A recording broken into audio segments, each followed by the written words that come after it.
አሁን ለኦፕራሲዮን ዝግጁ መሆንህ ቀርቷል። ወደ ቤት ተመለስ። በየ3 ወሩ እየመጣ ክትትል አድርግ። ዶክተሩ ያንን ውጤት ካየ በኋላ ምን ሆነዋል? የት ሄደሃል ነው ያለኝ።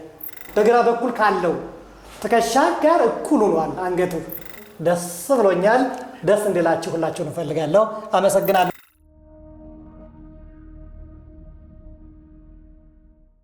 ጤና ይስጥልኝ ፈጣን ጉሻ ቤተሰቦች፣ እንደምን አደራችሁ፣ እንደምን ሰነበታችሁ፣ እንደምን ከረማችሁ፣ እንደምን ዋላችሁ በያላችሁበት። ሄሎ ዜር ሄሎ።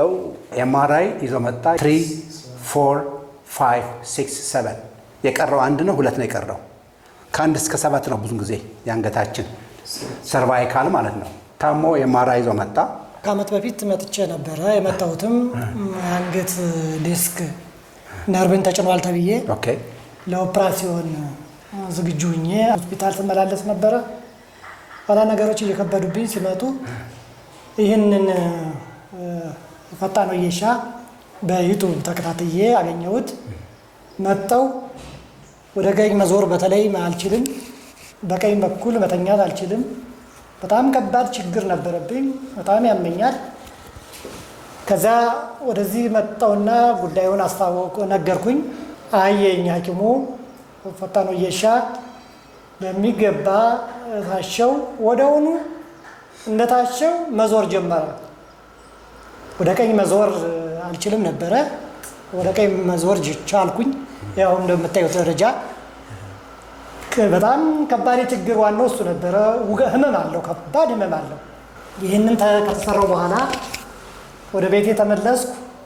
መጠነኛ ህመም በክንዴ በኩል ይታይ ስለነበረ በቀኝ ክንዴ በኩል ሆስፒታልም ለኦፕራሲዮን ተቀጥሬ ስለነበረ ኦፕራሲዮን ለማድረግ እንግዲህ ይህንን ከመጀመሪያውን ችግሬ ከቀረፈልኝ ይሄኛውን የቀረውን ችግር ማስወገድ አለብኝ ብዬ ሄድኩኝ።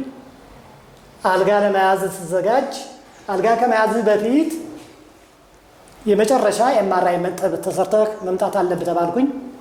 ያን ኤምአርአይ ተነስቼ ለዶክተር ይዤ ቀረብኩኝ። ይዤ ከቀረብኩ በኋላ እንዴ ዶክተሩ ያንን ውጤት ካየ በኋላ ምን ሆነዋል? የት ሄደሃል ነው ያለኝ። ምን ነው አልኩኝ። እንዴ የነበረብህ የመጀመሪያው ችግር እኮ ተቀርፎ በጣም ትንሽ ችግር ብቻ ነው ያለው።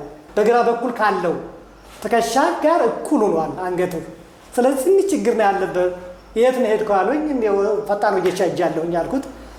እሱም በሚገባ ተደንቆ አይ ይሄማ የሚገርም ነገር ነው፣ እንደው በሕክምና ባለሙያ የታየብህ ያለው ውጤት ግን አስደናቂ ነው። እንግዲህ እንዳልክ ይሁንልህ።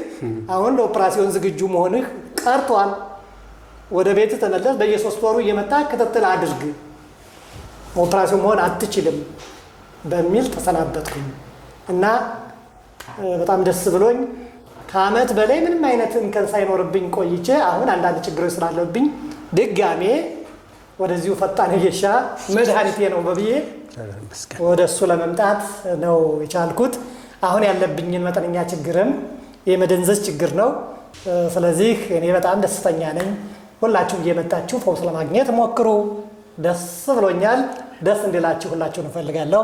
አመሰግናለሁ። እንደገለጸው ነውና አሁን ምንድነው ከብዙ ሰዓት ጊዜ ቆይታ በኋላ ዛሬም የቀረች ትንሽ ነበረችው። ይሄ ነርቭ ነው። ያው እንደምታውቁት ነርቭ እዚህ ቶራሲክ ህመም ወደዚህ ድረስ ይመጣል የአንገታችን። አንዳንዴም ታች የሚወርድበት ጊዜም አለ። እዚህ ከመጣ ሌላ ህመም ነው የሚሆነው። ስለዚህ እግዚአብሔር ይመስገን ፈጣን ወጌሻ በአዲስ አበባ።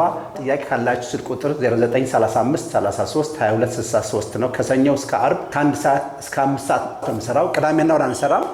የተከበራችሁ ፈጣን ወጌሻ ስለተከታተላችሁ እናመሰግናለን። ይህን ይመስላል። መልካም ቆይታ።